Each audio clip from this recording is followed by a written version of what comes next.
Hey there folks. In this video I'm going to walk through some of my learnings while exporting video from TouchDesigner. I initially got into TouchDesigner because I hated exporting video and dealing with codecs.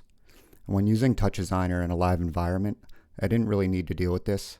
However, I recently started exporting recordings more and was not getting the quality I wanted.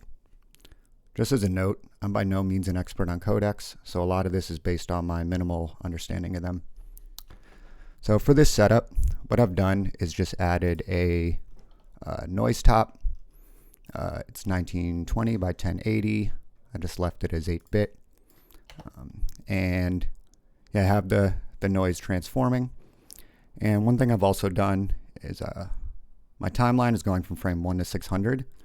And what I've done is I've hooked up the translate Z to me times seconds.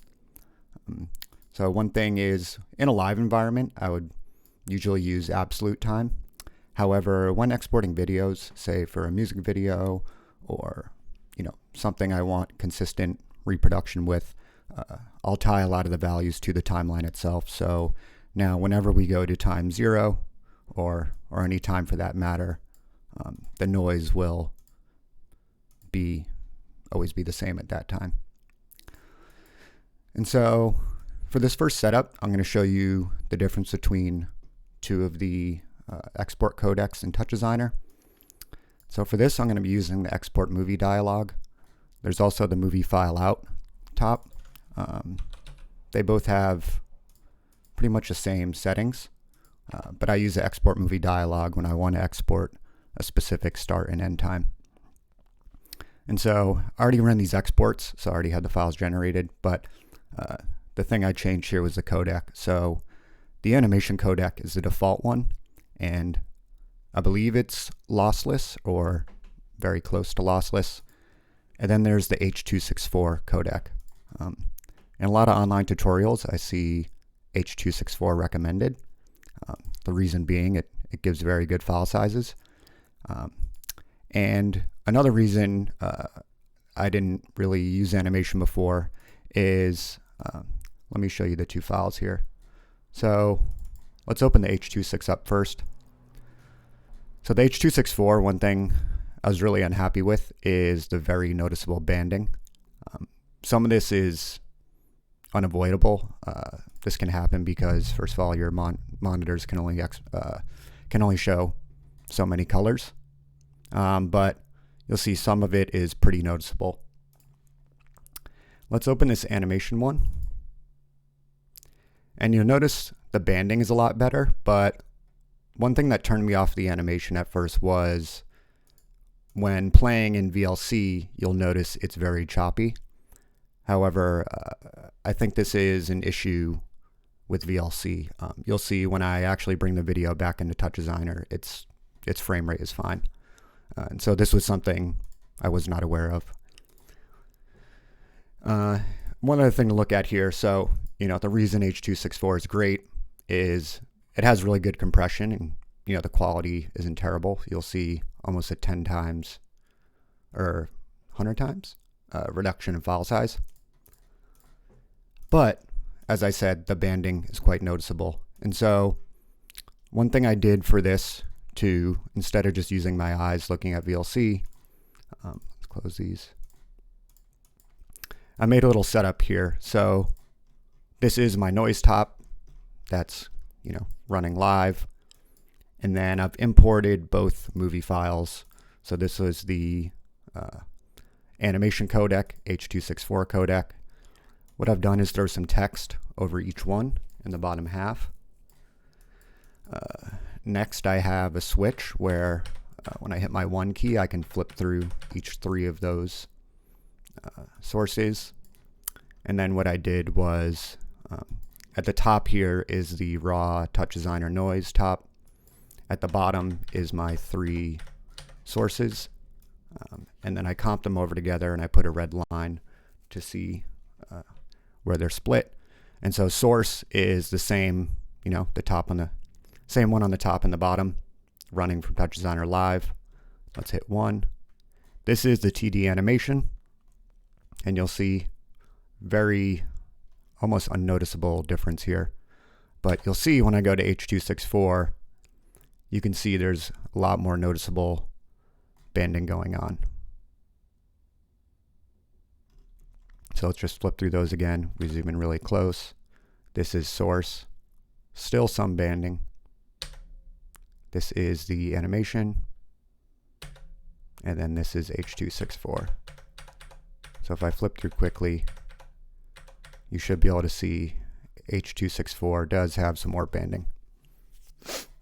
All right, so yeah, so we've proven that animation definitely does have better quality, but the file size is massive, and also playback in video players like VLC is kind of buggy.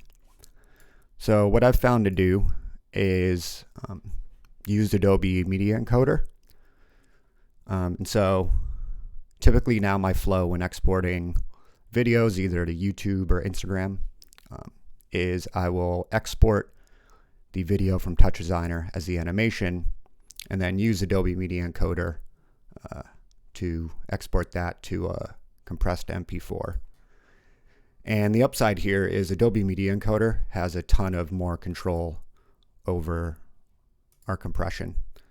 So, you know, I'm not really going to get into the options of Media Encoder too much here. There's tutorials online, and also I have a very basic understanding, but you'll see they have a ton of options in here. They have a lot of presets. Usually I'll go with a preset like YouTube 1080 and then play around with settings. And for the sake of this demo, what I did was I tried a bunch of different settings in here. And yeah, let's go ahead and go into TouchDesigner, and I'll show, so I exported 4 different ones with different settings, and let's take a look and see how these compare. All right, so let's flip through these. You'll see these have a lot of banding. Really this 4th one, I got it to pretty good. So let's just flip through these again, and I'll walk through this 4th one. So this is TouchDesigner H.264. This is Adobe Media Encoder. This is the animation file encoded. Still some banding similar to the H.264. Same with 2 and 3. I only changed some subtle settings. They didn't really make a difference. But you'll see this 4th one does have pretty decent banding. So let's go source. This is TD animation, H.264, AEM1, 2, 3. You see 4. It definitely gets a lot better. And briefly, let's take a look at the file sizes here. So this was the raw animation, about 5,000–6,000 kilobytes. This is H.264 from TouchDesigner. You'll see even the TouchDesigner one. I would say this H.264 and these were all comparable in how they looked, but you'll see, you know, even because we don't have a lot of control, even TouchDesigner's optimization wasn't as good. So yeah, Adobe Media Encoder, sorry I was calling the wrong word, does give us a better file size for similar quality. And lastly, this was from Adobe Media Encoder as well. I'll show you the settings I used here. So let me duplicate this. So in here, I just basically played around with a bunch of the settings, and I think I moved the profile to higher. To be honest, I don't even know what this level does, but I moved that higher. Pushed up HDR graphics higher, and then in bitrate encoding, I tried a constant bitrate of I think I did about 50. Once again, to be honest, I don't know what a lot of these settings actually do, but why I really like this is basically, you know, I can export the lossless video from TouchDesigner, and then in Adobe Media Encoder, I can play around with all these settings until I land on something I like. Yeah, anyway, I hope that was helpful, and I hope that can give you some understanding of the animation codec in TouchDesigner. Yeah, and have a nice day.